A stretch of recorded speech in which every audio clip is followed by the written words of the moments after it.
Com a palavra, vereador Lucas Dil. Obrigado, presidente. Nobres colegas vereadores, todos que nos assistem. Quero hoje fazer um voto de pesar aos familiares de Denise Pereira.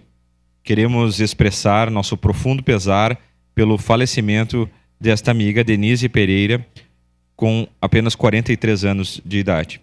Denise nasceu em Lagoa Vermelha, em 16 de agosto de 1980. Era solteira, formada em turismo pela Universidade de Caxias do Sul e em psicologia com laurea acadêmica também pela UX. Denise era especialista em psicologia infantil e deixará muitas saudades aos amigos e familiares que com muita força e luz precisarão seguir com fé. Em especial ao querido amigo Dauri, né, muita força neste momento de dor. Que Deus a receba de braços abertos e possa consolar todos os amigos e familiares. Era isso, presidente. Obrigado. Estendemos os nossos